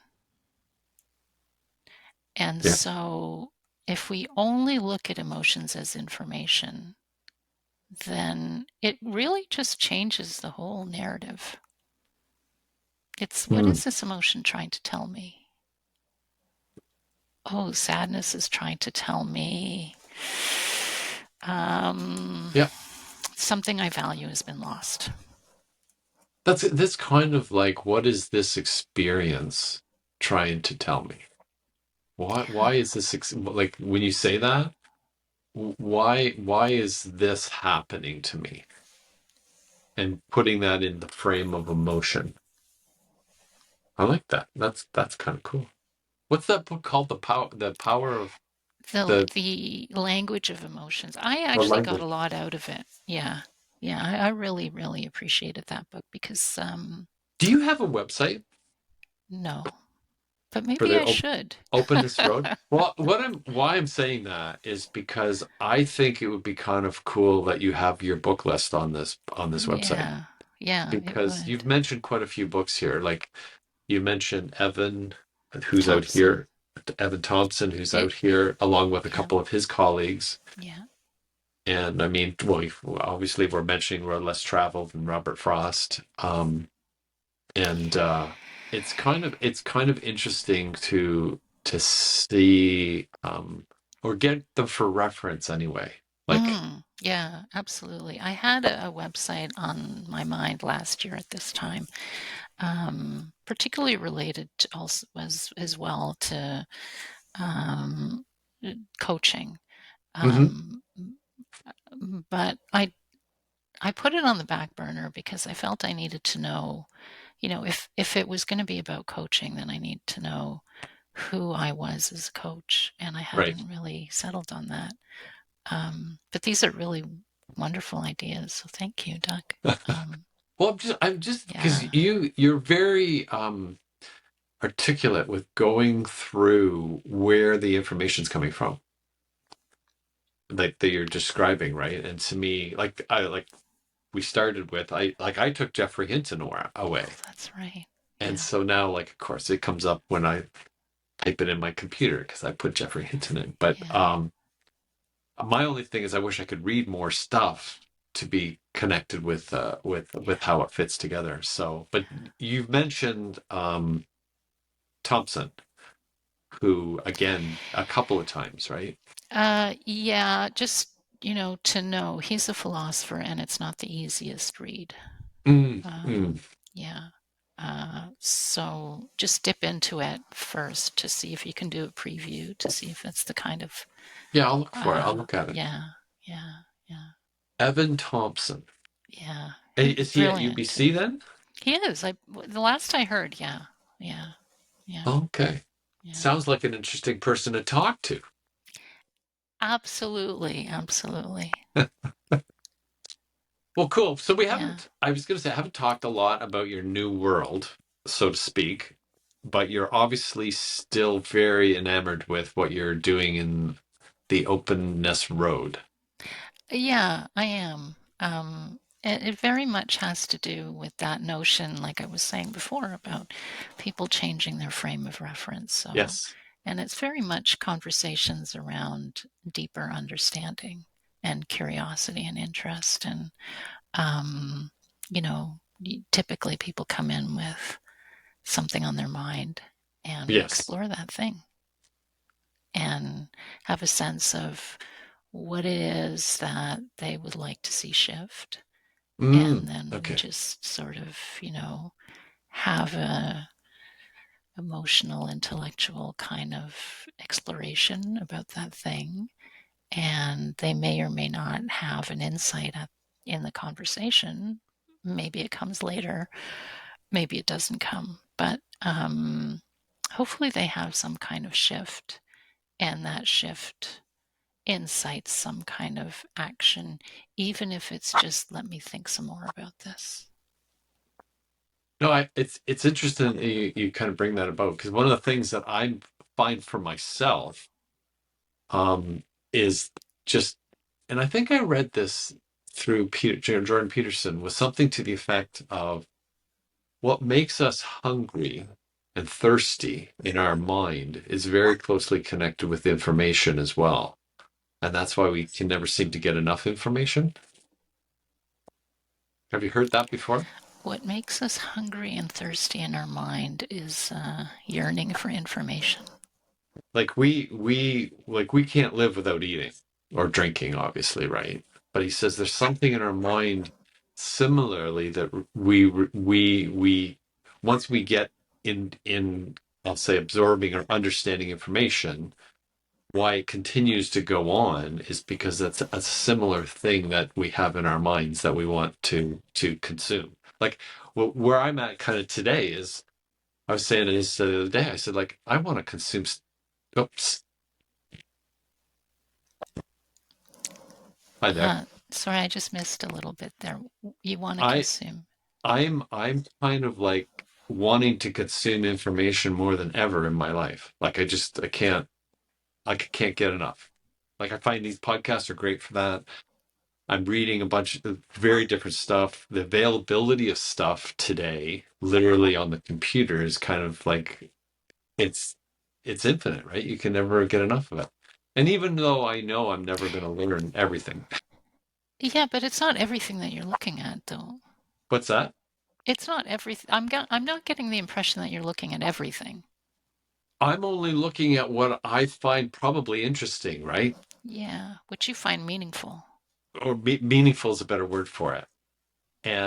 But I find that more than ever. Like it's just I've kind of like found that a very unexpected, shall we say, um, attribute. So I guess you could say. I guess I've always been interested, but I kind of feel that learning and information that's available.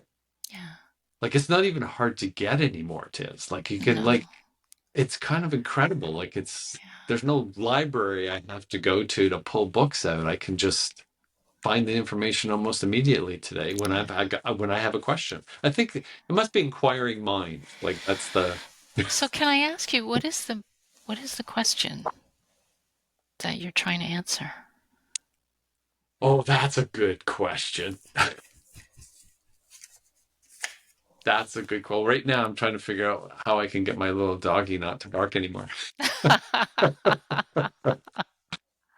But I would say there must be something that's connected to that whole that age old child's question of why we're here. Like why am I here? What is that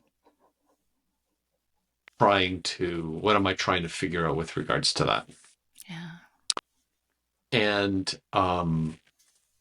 it's kind of brought a number of things forward to me, which in many ways I think I kind of knew when I was almost 18, right? Like I was very young.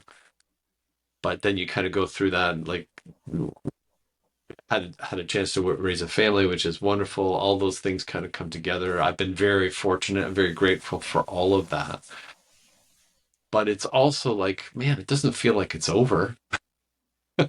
Like it's time to stop. It's like, okay, you got all this now. How can you put it together in a way that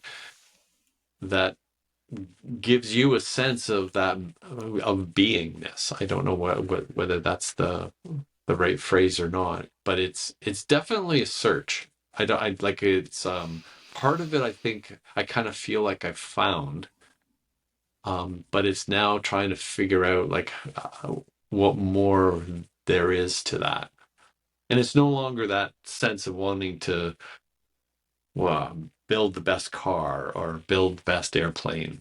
Yeah, it's more almost metaphysical than that. Like just like questions like how did the pyramids get built in Egypt? Like to me, that's a phenomenon. Like what were we in touch with something else in our consciousness that allowed that to take place? Then more modern things of did we really go to the moon? Like that's a question to me. Why do I want? Why am I intrigued by that? Like maybe there's a certain truth I'm looking for. And I think more than ever, that's probably out there today for many of us are trying to figure out like what is going on. There's so many. I recently wrote.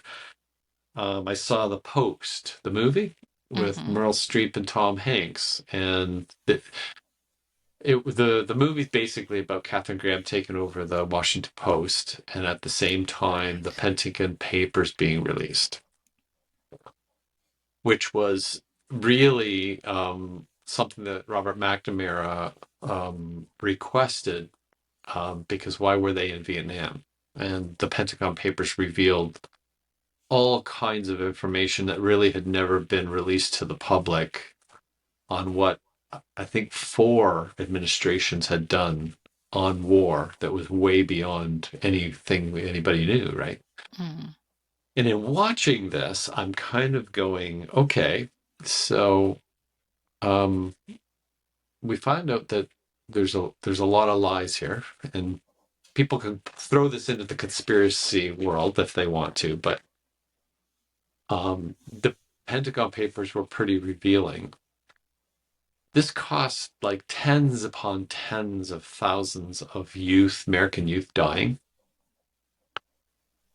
And having had gone through some of the moon stuff in previous articles on Substack, I'm going like, well, why couldn't they have created that too? Because what happened for me with the moon, I was a big Apollo fan. Mm. Loved the Apollo rockets. Loved all of that. Just super. And then I began to read a little bit about the fact that most of the space work that we do is about 150 to 250 miles away from Earth. Almost all of it. Anything that's human that's been kind of done. The space station, I think, sits at like 180 miles, right? Mm-hmm. You may know all of this. Then I found out that the moon is 250,000 miles away from Earth. And we went there 6 times flawlessly. My engineering kicks in and say, we prototype everything. Mm-hmm. Where did they prototype all this stuff? And so it started to build this story again around truth. So you asked me, why am I pursuing all this? And those are like, is that something that's not what we think it is? I'm very intrigued by it. Being a person who was so enamored with the Apollo program, it's just so odd for me. So that, I mean, I'm just giving you some. I've written quite a bit about this in Substack, actually, because it all falls into the conspiracy world. I do really know that, and I try not to kind of go that, but like it's kind of like I recently watched the documentary on Apollo 13 where they had the problems, right? And they showed the moon and the Earth and what the plan was, and they put it on the TV screen. But if you really put proportion to it, if you had the Earth as a basketball and the moon as a tennis ball, which is proportionally how big they are, you'd have to put the moon 23 feet away from the basketball to get really how far away it is. So now, like, it's like, oh my goodness, man. There's a lot there. So that's what I mean by kind of that truth and trying to figure out. And maybe just for myself, I'm trying to figure that out. It sounds like part of this question involves what's real. Yeah, it's a funny thing, Tiz, because it's like I've not been down that, but there seems to be so many things that what I thought have put some of those things into question. And I never thought I'd be talking about the moon, because that was just now I'm fine even when I start to talk a little bit about this to people, because I'm sure they think I'm nuts already, but it's like, well, whether we went to the moon or not, I choose to believe we did. That's the response. So that's kind of like, wow. So where does that leave truth as an example? Because it's very difficult to argue that, right? Well, more and more it's just like, and I keep running across this notion about objective truth and consensus reality.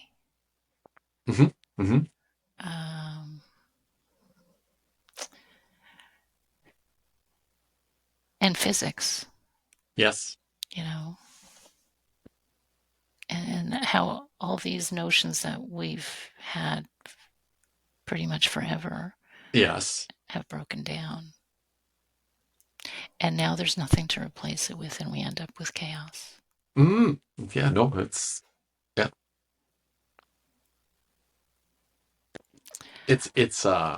there is the chaos element. I mean, you can even go to, is that what science is actually telling us with just like with entropy, right? The second law of thermodynamics, as time goes on, it doesn't get more orderly, it gets more disorderly. Is that part of what's happening? That's chaos, right? So I'll give you to the objective truth. So I recently, well, I guess a little while ago, there was a series on Netflix we watched called The Sinner. It's got Bill Pullman in it. Have you heard of it? No. And so I think it had 5 seasons, and the first episode had Jessica Biel in it. We started to watch it, and it was Bill Pullman plays this retired police officer, detective. To the fireman person the Collins, was it? He kind of has this ability in it's a fictional, it's not based on truth. I don't think it's based on truth. but has this ability to put clues together for unorthodox reasons that what look like an easy, settled murder case turns out to be not quite what we saw. And the third season, they got into truth. And they were dealing with professors. And like, I'm not going to tell you the whole season, but in one episode in particular, they were starting to talk about personal truths. And this is where this objective truth and personal truth started to enter, because we're kind of in a world that I have my own personal truth. And the argument was, and it's a fairly simple one, but he was commenting on the fact that your personal truth is you believe all living things should not be harmed. So animals shouldn't be killed so you can eat them. We should eat plants, as an example. I'm paraphrasing a lot of this.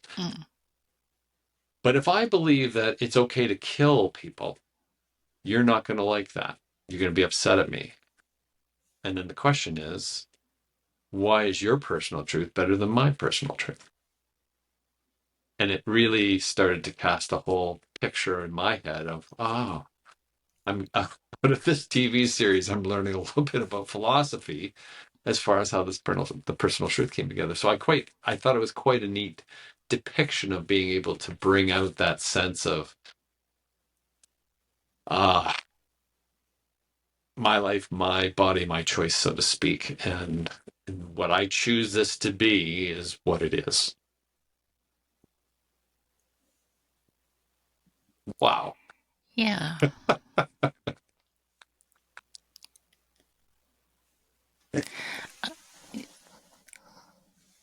You know, the thing that's sort of catching me is what it is. There's what I choose this to be, but and the word that is coming back to mind as you're talking about this is values. Mm-hmm. Yep. It fits in there for sure. Yeah. Yeah.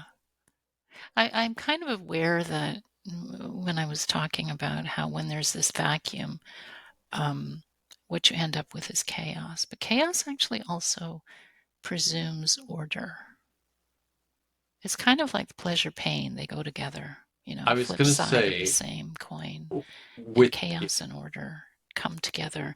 And maybe it's not, like maybe that's the wrong, I don't know, it could be there's a continuum of chaos order. It could be that chaos and order are just mental constructs that we've added on to there is just this thing of this whole functioning.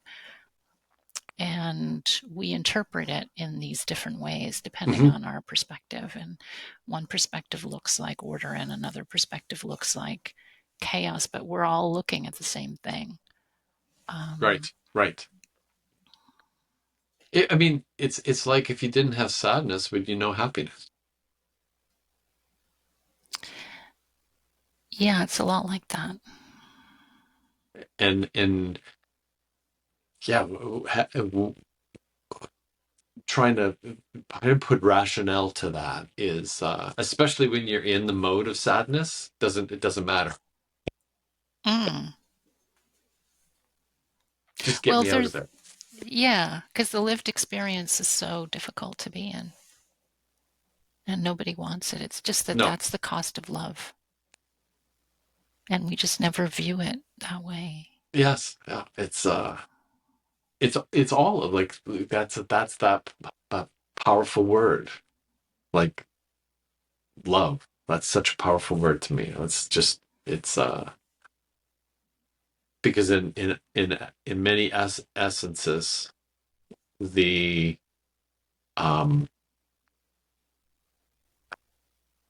the Beatles said it, all you need is love, right? And yet it embodies so much, like faith, love, and hope. It's not like the most important is love. It's in fact, if I go to, I wrote about this too, was if you put the word love on the alphabet scale, like the letters, and you put them across the alphabet. So you put a number, like the letter and a number, and you put it across the alphabet, and you put it on a scale. Mm-hmm. Love is actually a perfectly balanced word.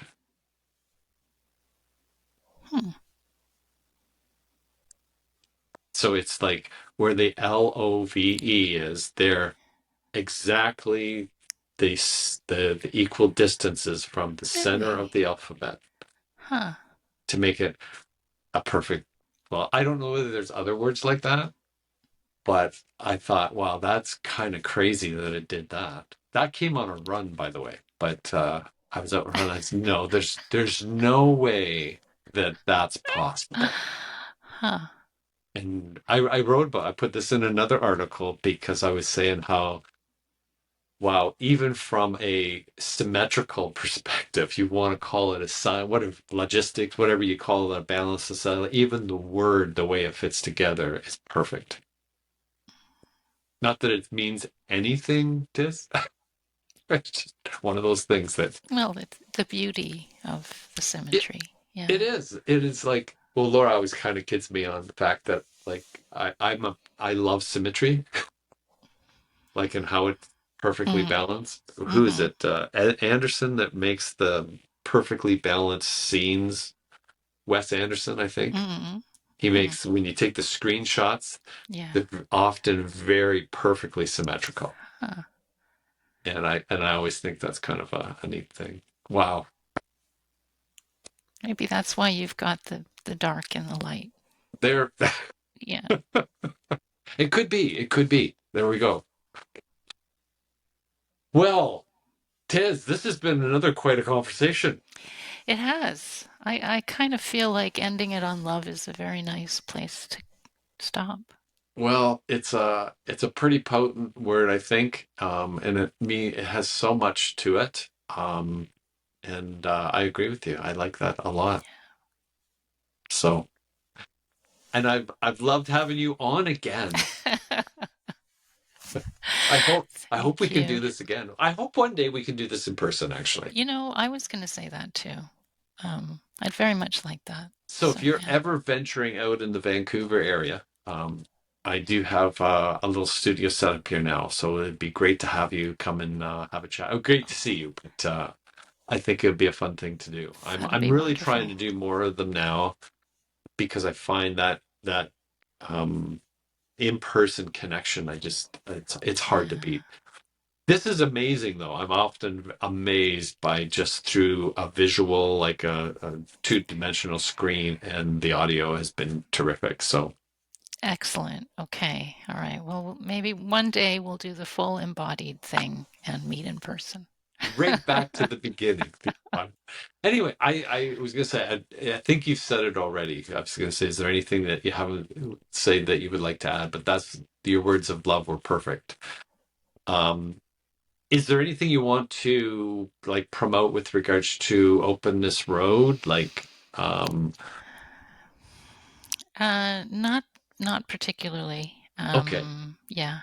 People know if they want to get in touch with me, they can, and I'd be very happy to speak with people. And very happy to speak with you. So No, thank you, Doug. it always is very it's great that you reached out, I'll say for sure. And I really appreciate it. So if you could stay on for a minute just so we make sure this all gets linked up, I appreciate it. I would like to say thank you for everyone for listening again today. What a conversation to me. It just takes me so many different roads on this Better Than Not podcast. Bye for